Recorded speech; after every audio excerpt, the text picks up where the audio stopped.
Hi, Hello. I'm Julian. And Gumshoe Giggling Tom.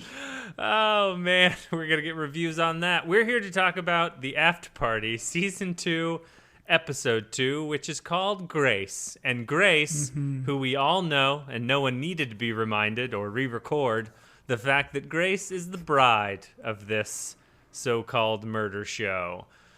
Tom, we've talked about episode 1. I'm excited to talk about episode 2 with you because I know that Gumshoe Tom has some stones that he's unturned, some rocks that he's looked under, and some magma that he has examined. Those are 3 things all having to do with looking under rocks, Tom. You're welcome. Thank you. This is Detective Danner is in full swing. She's here to experience everyone's mind movie, and this episode focuses on, you guessed it, kids, Grace's mind movie. And Grace's mind movie, we'll just talk about the theme now, is like a period piece, romantic, so like a Bridgerton or a Pride and Prejudice, that sort of genre, right? Yeah, kind of like early 1800s kind of bit, which was fun. It's fun to see. What I liked most about this episode was the mix of this old-timey look and feel mixed with modern technology. And Sure. the fact that he like has an Apple Watch, he's paying with a credit card, like all these little bits were very funny to be kind of juxtaposed together. It was a Right. fun episode. And the thing I enjoyed the most was Zach Wood's delivery of like a modern show, but he would be the one that would kind of plug the modern tech stuff. And so Yeah. those were the times that I laughed the most. Tom, let's pull the curtain back. We've got a lot of listeners. We've got a lot of callers on the line. They're all asking the same question. What is your relationship with period pieces? Did you watch Bridgerton? Are you a big Jane Austen fan? How often have you watched, Pride and Prejudice or anything where the dresses are like shaped like bells and the men wear frilly shirts and top hats and threaten each other to duels? What's your relationship to those types of period pieces? I'll be honest, man. This is not my jam. I don't think I've seen a lot of these. I know my wife has watched Bridgerton. I have not. I want to say the closest I have to watching a movie in this general time period was probably the Christopher Nolan, not The Illusionist. What was the other movie with our boy Hugh Prestige? Jackman? The Prestige, right? That's around this time frame, right? Ooh. All right, let's start naming Christopher Nolan movies. Here we This go. is tradition. Here we go. The Dark Knight. No. Okay, so I never watched Bridgerton. I don't like to get my dander up. It flushes my face and it gives me the vapors. So I did not watch Bridgerton. I just didn't want to stir anything up in myself. But I, as someone whose parents always felt whatever was on PBS was okay, spent a lot of time with like the Masterpiece Theater or any of the BBC shows that would be brought over when we were kids would have been played on PBS. And so I have a great affinity to like 1800s London and all of the culture involved. So I did enjoy this theme. And to your point, the funniest parts were when they like tried to make it old timey, but they would have to mention his Apple Watch or, microdosing or whatever it is. So I have a great affinity towards, in fact, I'll pull back the curtain on myself. I have a subscription to BritBox, which is just all of those BBC shows on a streaming service. Because, Incredible. man, do I love Miss Marple and Agatha Christie. So, Do they pay you all for right. that, or do you have to pay them? No, I have to pay them, sadly. Actually, I'm not sad about it at all. I love it. I'll watch Miss Good for Marple you. all day long and Good for try and you. figure out. So, in the same way we watch Miss Marple and try and figure out who the murderer is, Tom and I are trying to find out who the murderer of Sweet Sweet Edgar is. And we open this episode with we find out that Grace ran like an antique shop, or she was in some sort of weird pop-up store where she sells vintage things. and Edgar is there to buy a vintage typewriter for his adopted sister. And this is where we get our 1800s meet cute. Which again, this was a very funny little bit. They start this, I think, sequence like screaming at each other. I think because she saw Roxana on his arm or shoulder or whatever. But I don't know for sure, but I think this is our big kind of clue for this episode, or at least one of them. When they do pause on the typewriter where she's kind of opining about how beautiful an old typewriter is, the keys on there it's not a QWERTY keyboard. There's multiple letters of the same letter on there. There's missing letters. I tried my best to figure out some sort of code or word or try to make something out, thinking it was one of those elimination clues, like not the whatever, but I could not make 2 cents of it. So I tried my best on this one, but I'm going to need the internet's help to try to figure out what this might have said. Well, do we know when the QWERTY keyboard was invented? Was it on typewriters, or is that a later invention? Again, there's missing letters. Like you see the O 3 times on the keyboard. There's no T. Like, again, I was looking for the not the on the keyboard and then trying to figure out where this could be, but this is deliberate. Like the camera stops on this keyboard so you can see it, and it is not a proper keyboard. Yeah, that would make sense because we all know that the QWERTY keyboard was developed in the 1870s, which would fall in line with this vintage typewriter. So that's just a fact that I have in my head, Tom. I didn't have to look it up or anything. I didn't have to use a QWERTY keyboard to Google a QWERTY keyboard while you were talking and while I was not listening to anything that you said. So there's a moment here that happens in all of these shows where the two main characters that are bound to fall in love touch hands. And in this scene, I loved it. It was the passing of a credit card. And it made me think, Tom, is there anything more intimate than two people handing a credit card betwixt themselves? Because I think about it all the time and how I don't get to hand a credit card to anyone anymore because they're just like, oh no, that keypad in front of you, just put it there. And I'm like, no, take this credit card from my hand. And they're like, sir, your big gulp is 89 cents. Just put the credit card in that slot there. And I miss being able to pass cards between people. Tom, the floor is yours. Is there anything more intimate being shared between two people than a credit card? Oh, man, outside of like a good banana split, I don't think there is. Yep, the banana split where you both start at each end and then you meet in the middle and kiss, just like the Lady and the Tramp scene with that banana split. Tom, this is a podcast for kids, so let's not go into it. We find out that Roxana, the lizard, on the shoulder, likes Grace, and this leads to Grace being invited to, I guess, his sister's birthday party. Before we go there, you mentioned the screaming. I did think it was funny, Zach Wood's delivery of, he's like, oh, I was screaming because you were screaming. Or he's like, I was surprised because you started screaming out of nowhere. I found the delivery of that line very, very funny. There's a little overlap here where Silicon Valley's most eligible bachelor, we find out, is Edgar, which is interesting because Tom, Edgar, is played by Zach Woods, who is in a little show called Silicon County. Actually, I don't remember what that show was called, Tom, so I was hoping you'd help me out. Instead, you throw out County. What was that show called? It was called Silicon Valley. Thank you. Well, Tom, some of us have been drinking and didn't remember the show name. So you're here as guest host to help me out. Jimmy, can you talk with him? Jimmy, let's take 5. Take 5. Someone fix Tom.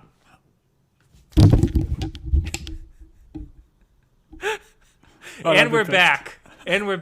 Tom has been humbled. Tom?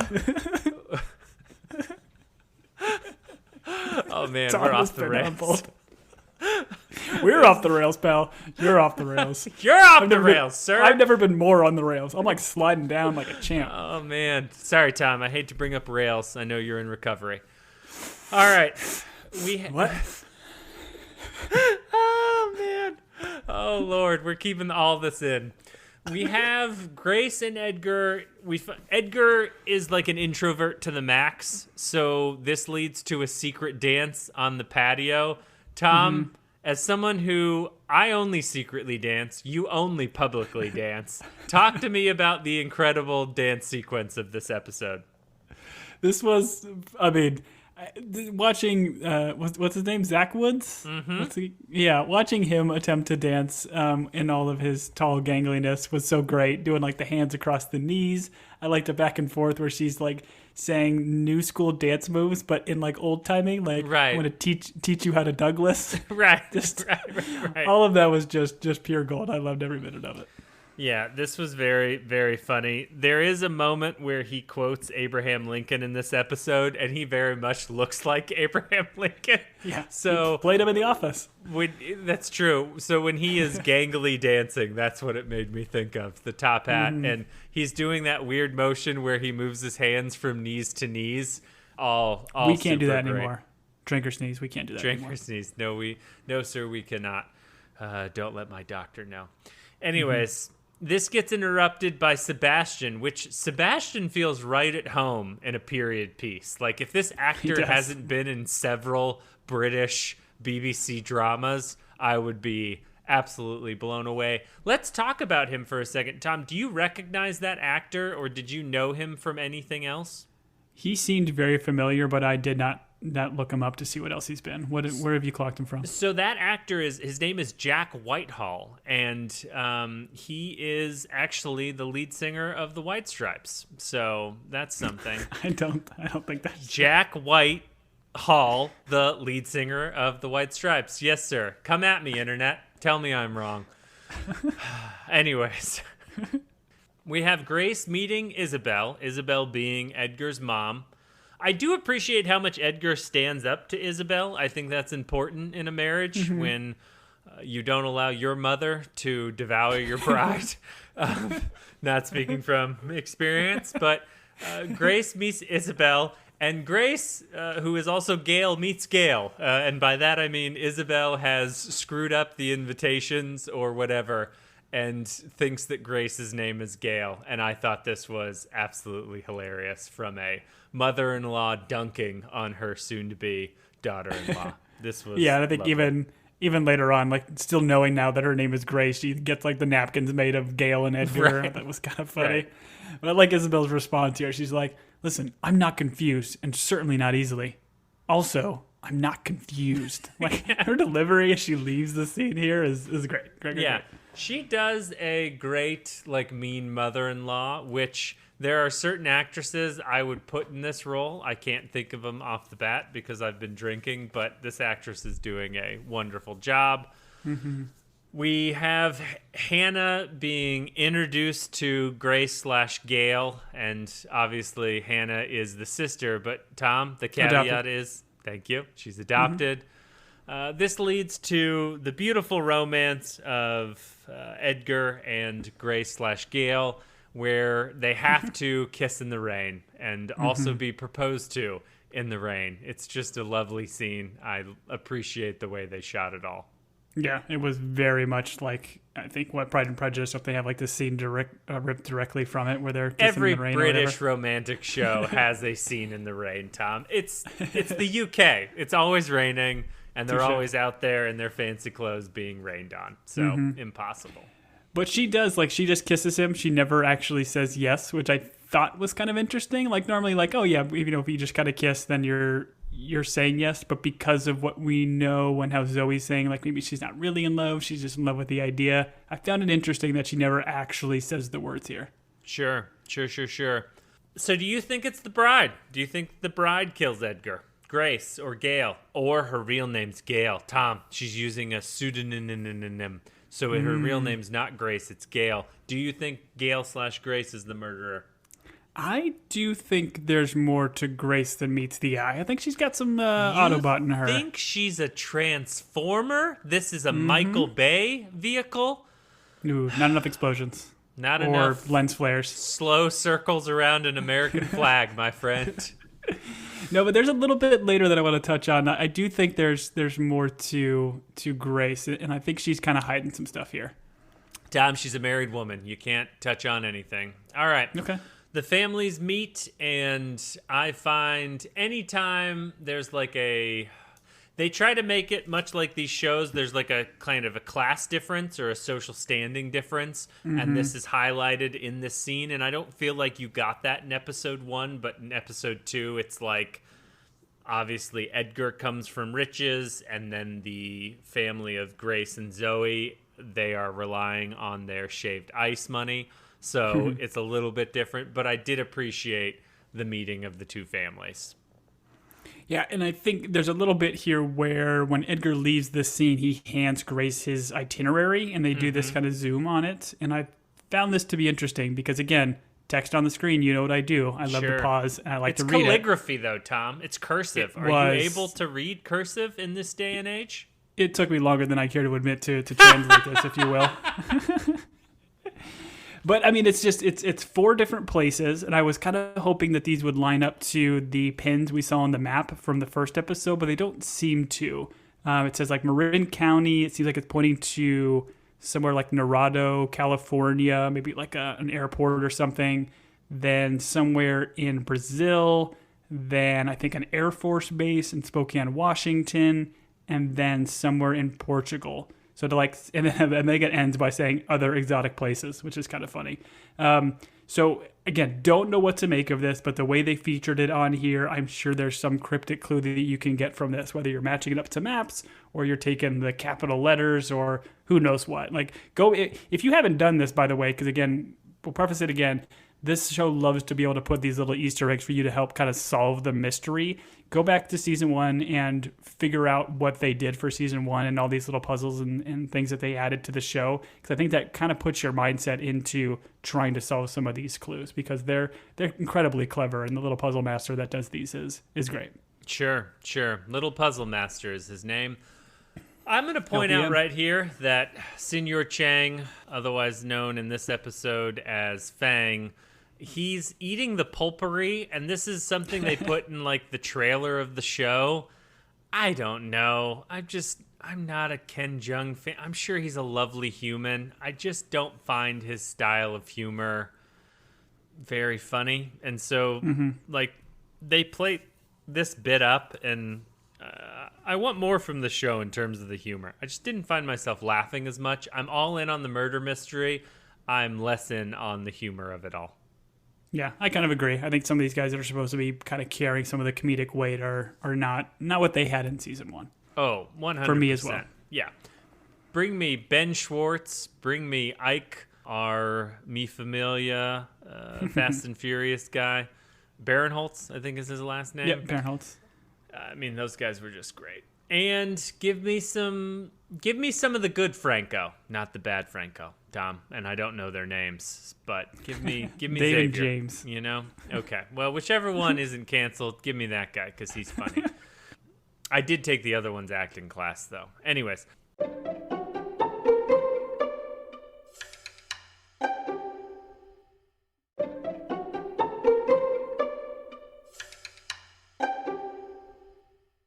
Grace and Zoe argue about how Edgar treats her. Once again, this is emphasizing. I don't know, is this trying to put into light that Zoe is an actual suspect? Is that why they keep bringing up her like not wanting Grace to marry Edgar? Well, I mean, the interesting thing is this is Grace's telling of the tale, right? So she's laying it on thick that Zoe does not approve of this, and I think all the points that Zoe brings up are very fair in terms of how he's not really putting her in front and not making her a part of her life, whereas she is doing the same with him. So I think she probably does know and understand that. Sure. I don't know where it happens. Are we still with the two families meeting?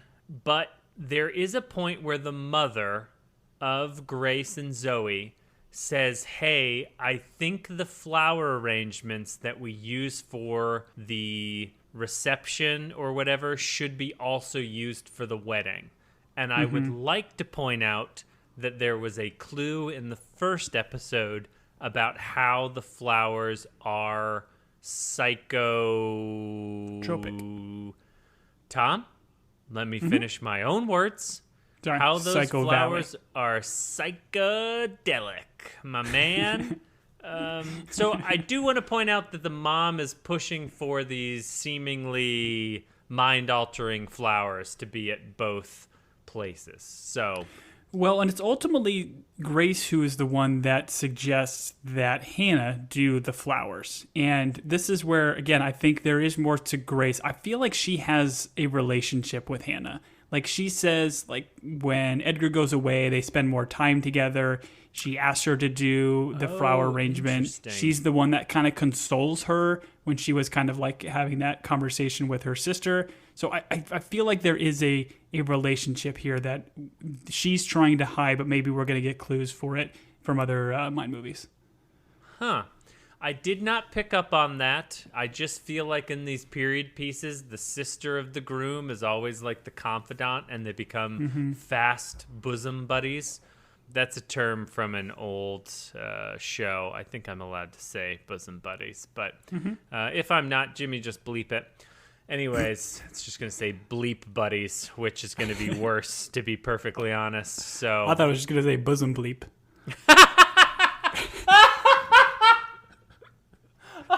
Can't say buddies anymore. Oh, no. Oh, no. We're going to get canceled for saying buddies. Oh, Tom. Man, you... good work. Good work, sir. Me and your family, once again, they're still here with me. Very proud.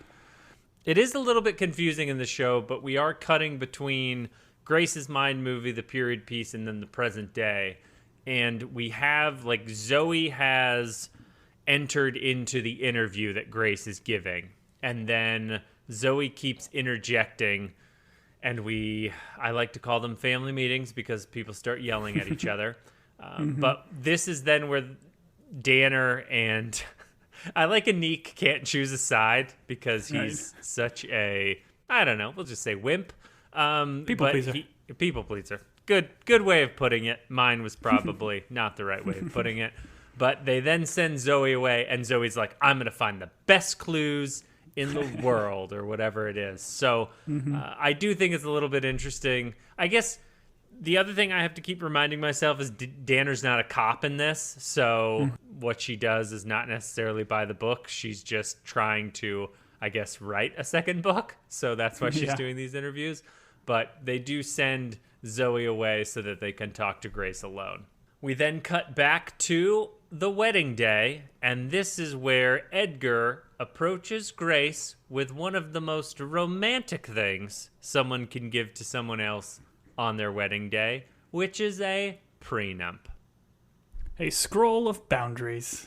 A scroll of boundaries. As he so eloquently puts it. I loved it. Oh, man. And not surprisingly, Grace is like, hey, can I sign this on Monday? Which is a weird thing to say about a prenup.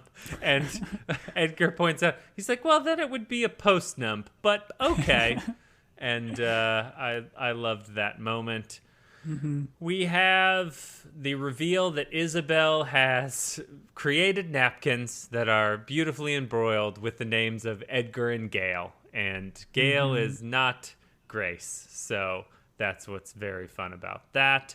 Travis, former suitor, is introduced in this. And once again, I just don't care for this character, Tom. I don't. Tom, can I whisper something to you? Please. I don't care for Travis as a character or actor. I do not find him very funny. He's carrying around this like folder, and he's dressed like a PI, and I find him obnoxious. I don't want any more of him in the television show. Tom. Okay, thank you. I appreciate your feedback, and I have noted it. Thank you for noting it. This is the scene where Zoe's searching for clues. Or cruise, I don't know. Maybe she's looking on some sort of large ship that is serving drinks. And Travis shows up, and he's like, oh, the murderer always returns to the scene of the crime. And she's like, well, you returned, so maybe you're the murderer. And then they get into a fist fight, and Zoe kills Travis, and I cheered.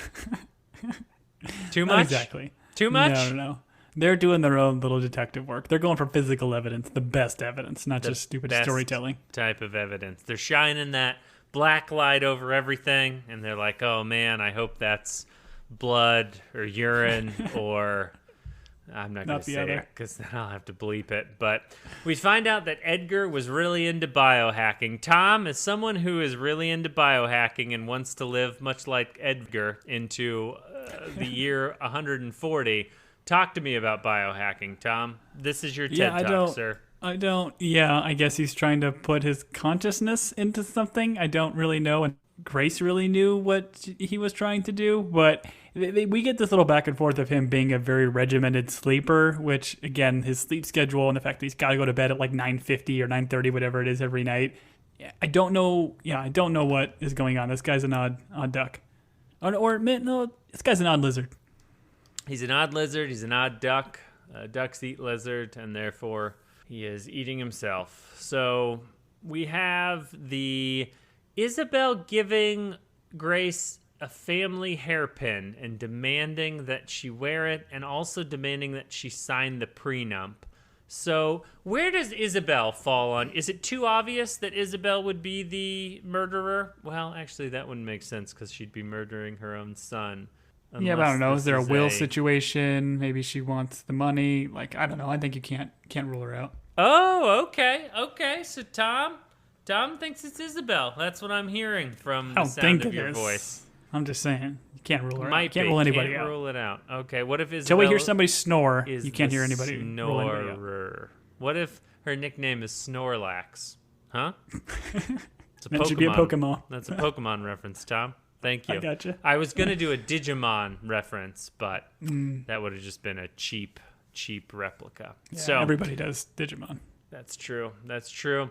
We find out that the blue pills that Grace slipped into Edgar's drink were Adderall. Tom, as an addict, talk to me about Adderall. Ugh, Adderall, the blue lightning. It's been a while since I've taken an Adderall. But we get, this is a running gag, by the way. I'm not a recovering addict, but no, go listen to our original it's TED funnier podcast. if you don't clarify. Just let him wonder. Just let them wonder if we're both hopped up on booze and pills. They'll figure it out soon enough. We are. But I think the thing to take away from this scene is the fact that Isabel takes one. She doesn't actually, take it and ingest it, but she takes one with her. So now we know she is in possession of one of these pills. Oh, interesting. Now, Tom, you pointed out that there are other blue pills out in the world that you commonly use. What are those other blue pills that might be mistaken as Adderall? I don't use them, but I have no problem with people that do use it. The little blue pill known as Viagra. So maybe these are just Viagra. We don't know yet. I thought you were going to say ibuprofen. I've been taking these ibuprofen blue pills for a long time, and they don't take the pain away, but they do something else to me, which we're a podcast for children, so I won't go into. The sisters, Grace and Zoe, have a discussion. Essentially, Zoe lays out that, hey, I don't have anything against Edgar, but if he does not make you happy, you should not marry him, which I feel is decent advice for a sibling to give another sibling, although I would argue the day or night of the wedding is not the time to give that advice. I think sometimes it's a little too late to, even though they're like, hey, if anyone objects to this, please stand. Like, I know some weddings do they still do that during weddings where they're like, hey, if you object to this, you can stand? I know it's a Taylor Swift song, but that's where I get most of my wedding stuff. Yeah. You feel like that would have come up in the rom-com episode. That would have been a perfect time for Anik to say something or somebody to say something. But Right. So, or forever hold your peace, which sometimes people don't last forever. Sometimes people are like a year in and they're like, hey, seems like you're in a pretty crappy marriage. Maybe a dissolution is. But as the good book says, once you're married, you do it until you die. Boom. It's probably in, I don't know, Leviticus, maybe Revelations, or one of those books that they didn't canonize. Doesn't matter. Let's move on. Essentially, Zoe is just trying to look out for her sister Grace. They then cut to the vows in the box. And this is a sweet moment for a show that is often a little bit saccharine, which is fake sugar. They have Grace say to Edgar, listen, like, just speak to me from your heart. Don't read the words. And he's like, you're the only puzzle I want to solve, and I love you. And they have I don't know, this is supposed to show that maybe there is some love or some legitimate feelings between the two of them, right? Yeah, I think the idea and what Zoe tells her earlier is like she believes and wants to believe in like the idea of love and maybe what she gets from movies. And I mean, I don't really know, but she sees a little bit in him that she feel like she can love. I think she even makes a comment like, this is as best as I can maybe get from him. But it was a sweet moment. It was a very sweet moment, as all moments inside the Val box are. Mm-hmm. I don't think the Val box should be limited to weddings. I think you should have a wow box. Yeah, let's call it the wow box. I think you should have a wow box for everyday conversations. Like if you go to a party and like you don't want to talk to all the strangers at your kid's birthday party, you just want to talk to the friend that's there that you know, you should be able to put the wow box between you two. And so they're like, hey, they're like pulling on your sleeve. They're like, hey, are you the host? Because we're out of nacho sauce. And you'd be like, hey, dude, I'm inside the wow box trying to talk to my friend Tom. I don't have time for you. There's more queso bueno in the fridge. Pour it yourself, you dummy. That's where you kick the kid. Well, like the dog, the kid's right at your feet, nipping around. You kick the kid, and we just continue our conversation. Listen, we're recording our podcast right now in the Val box. In the Val box, the wow box, as we like to call it. Excuse me. In this situation, the person that was pulling on my sleeve, Tom, was not a child, because a child would be able to get inside the wow box and look up. So that's why my wow box has a bottom. Yeah, it's only for people with the right size heads. Anyways, we have digressed to the point of weirdness. Let's go into the moment where Sebastian puts the first dance into Grace's head, where he's like, oh, I hope you enjoy the first dance. And we know that Edgar doesn't like to dance in front of people. Like, Sebastian's poking the bear here, right? Yeah, I think he's purposely trying to make Edgar feel uncomfortable, and we'll get to it in a bit. But like Edgar eventually does like abruptly leave, so I don't know like was Sebastian doing something nefarious and needed him to be on the dance floor and not be there for him to do whatever he was doing. Listen, if one thing these shows have taught me is if you're like pointing to a villain, he's not the villain. So I know I've joked about Sebastian being the hero. I still believe he's the hero, but I think they are pointing to him in such a way like to make him a villain that it's too obvious. That's my theory about Sebastian. Do you agree or disagree, Tom? Yes or no? Yeah, it's like Slamps from the first season. Like he was just too weird and too socially awkward. You assumed he was potentially the murderer, but no, he was just a guy. Tom, who's Slamps? What? Jimmy bleep this. What are you talking about? Who is Slamps? What? This is great because this isn't even a bit. You don't remember his name, but the whole running joke in season 1 was nobody could remember his name. Oh, you're talking about that socially Demetrius. Awkward character. Yeah. He's just in the background. So good. You didn't even remember the character. Slamps. So good. Slamps? Name's not Slamps. All right. There is a moment here where there's some dancing and some revelry going on, and they play like it's a strings quartet playing. And I just want to point out, I think they're doing a cover of a pop song. I did not do the research. I don't know what they're doing. But there is a group called, it's like the Vitamin String Quartet, and they do covers of like rock songs or pop songs. Like I know they do a version of Thrice songs, and it's a string quartet. And I find that arrangement really dope, as the kids say, Tom. So I enjoy the strings quartet playing. There's like a Game of Thrones. I think the intro song to that, a string quartet does that, and it's super awesome. Me and my wife actually went to a string quartet do covers of Taylor Swift songs at the Phoenix Zoo, which was a lot of fun. Wow, that's a lot to unpack. You went to a string quartet at the zoo that was doing Taylor Swift. Were the animals around and awake, or were the animals asleep? Was the zoo lights, Tom, the biggest crock of poop that anyone's ever participated in? This was a nighttime affair. The zoo has a amphitheater that's not actually inside the zoo. It's just kind of to the side of it. Did they play I Knew You Were Trouble, Tom? That's the big question of the night. Oof, I can't remember what the set list was, but I remember enjoying all the jams. Wonderful. Speaking of enjoying the jams, Edgar abruptly leaves the dance, and the Funkle who, once again, just my favorite character in the show, steps in to dance with the bride, which, not uncommon. I think traditionally if the groom dies during the wedding, the uncle has to step in and then marry the bride. That's just tradition, Tom. I want to ask you here, do you have any thoughts about where Edgar goes? He kind of makes a line, like, I feel like he even says Roxana. I wonder if this is like an alert on his thing about Roxana going past maybe a geofence gate or something like that, and he gets alerts, or maybe this is when Roxana died. I don't know. No, I guess it can't be, right? Because we see him later. I wasn't paying enough attention. I assumed Roxana was on his shoulder. You're saying he says something about Roxana, and that makes him depart the dance floor? I think so, yeah. Okay. Because he gets a little alert, like just a red light on his watch. That's all we really see. But I think he says Roxana as he's leaving. I'm sorry, Tom. Roxana turns on the red light?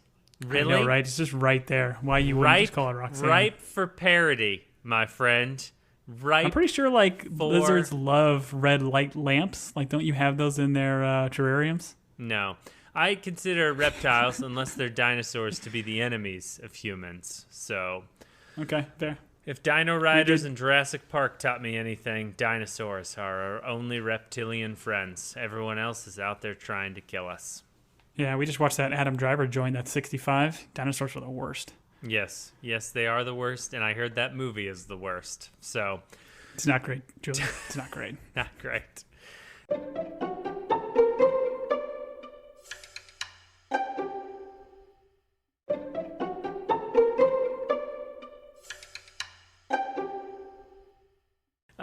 We have the scene with Zoe and Travis examining the dead body, and they have to flip the body. All of this is played for comedy. I hear you laughing on that side of the microphone.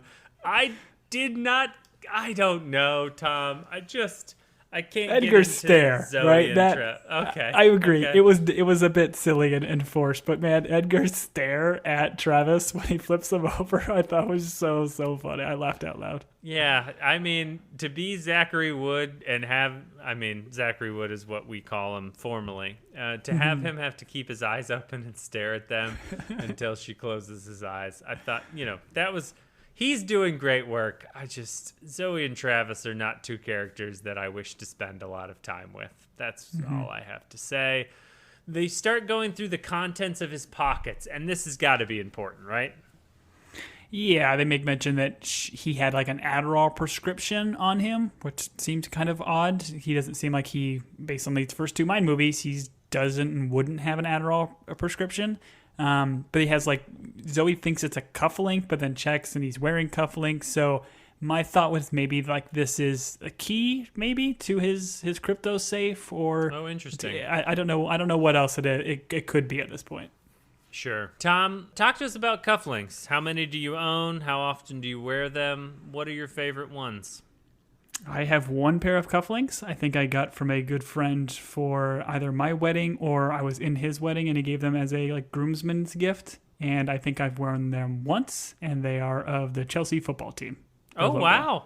Yeah. I asked that question thinking that you would have no cufflinks and no links to cufflinks, but you did. I'm surprised you have a shirt that doesn't have buttons on the sleeves. So good for you for having a buttonless shirt that needs cufflinks. I will answer the same question with... No. I didn't ask you. Okay, fair enough. They are trying to unlock the phone by pointing it at Edgar's face, which is great. I think you can still unlock a phone even if the eyes are not open. Correct me if I'm wrong, Tom, but I think I'm not the an Apple biometric guy. still works. You would know better than I. Oh, that's right. I feel like it's an Apple thing. Apple doesn't give Apple phones to villains, so anyone that touches Edgar's phone, probably not a villain. Yeah, except for Jasper. Spoiler alert, season 1. Oof, Jasper, my joy. I still write him in prison. I still send him letters. I do want him to appear. It would make no sense, but I do want him to appear this season. Oh, I would love for Danner to go visit him and to hey, the mind of a murderer give me Ben Schwartz. All right, it's time for the grand finale. Get in your cars and leave. This is the exact same speech I gave at my wedding. I give at all my kids' birthday parties. I loved every moment of this. My wife likes to tell a story that at my kid's birthday party, people were like, oh, like, I don't know, they'd been here for so long at our house. And I was like, I turned to someone, I was like, I can't believe you all are still here. And she's upset at me for saying that to a guest at our house. But I really see a lot of Edgar in me, and I wish he was still alive because I would certainly drink whiskey with him because he's wonderful. And at a certain point, people should know when to get in their cars and leave. I loved everything that Edgar shouted at people at the end of his, I don't know, weird drugged up moment here. I'd do it sober. I won't lie.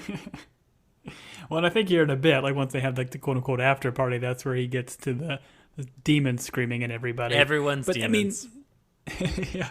But again, the idea is that he gets drugged or his whiskey is drugged here with this Adderall. But I mean, I'm assuming you don't buy that, right? Because if he was really drugged with Adderall, he'd be up and awake and doing whatever. But he goes right back to the room, falls asleep. So I'm wondering if that Adderall got switched out. Maybe Grace thought she was putting in Adderall, but it's something else. I don't know what to make of this quite yet. But we have to assume it wasn't Adderall.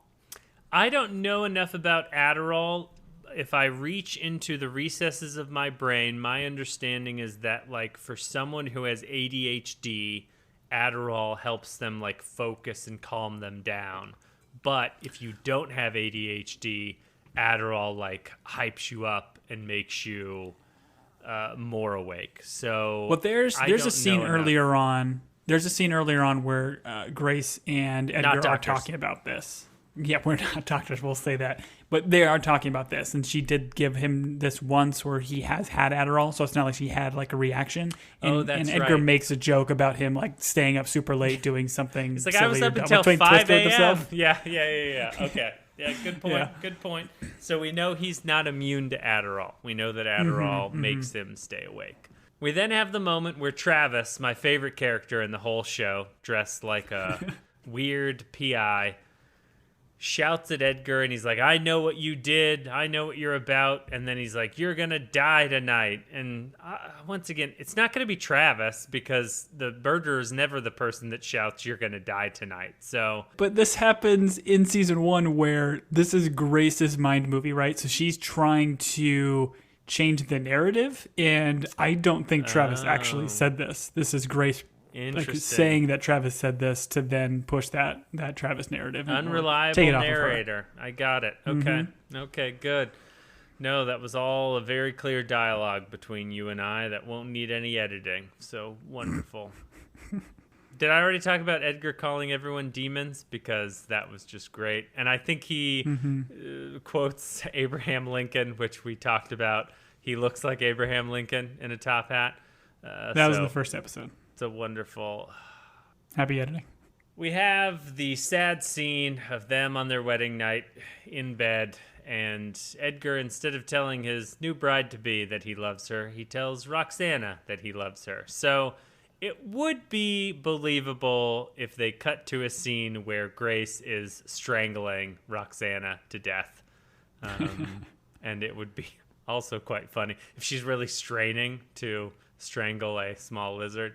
That would be great. Yeah.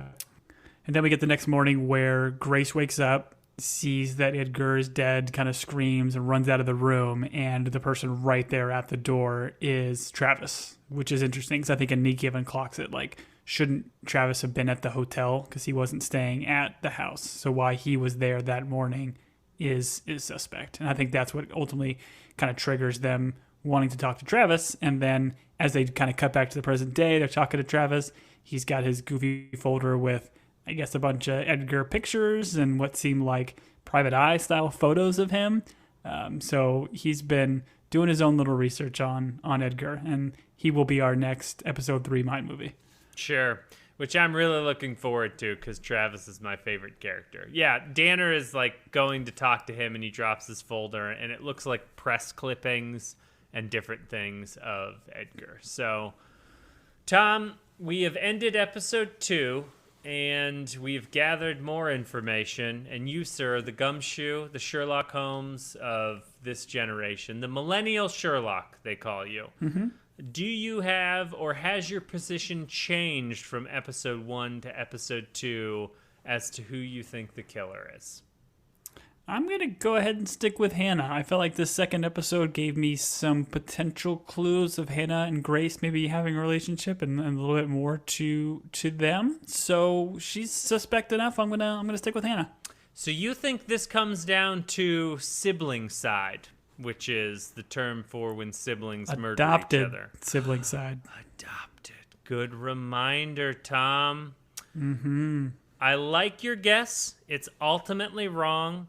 I am also going to stick with my original guess, no surprise, which is Edgar died of natural causes. He was 85 years old, and he passed away in his sleep.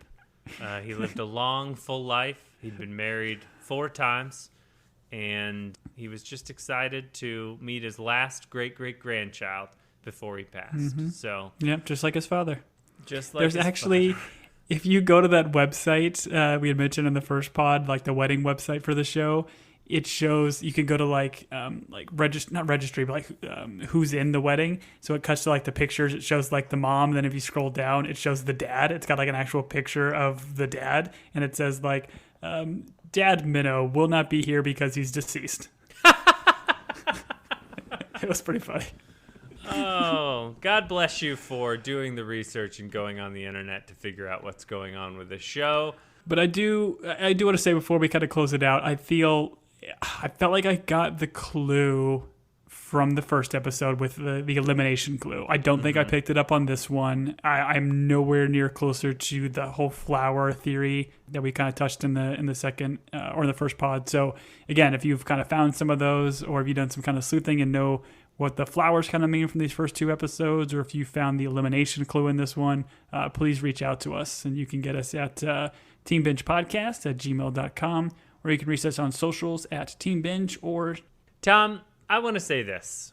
Having watched episode 1 and 2 of this season, I am not going to begin to pretend that this is my favorite show that's ever been produced. But in talking about it with you, I have enjoyed the show more. Hearing your theories and hearing your discussion. So I appreciate the deep dives that you're doing and the light that you're shedding.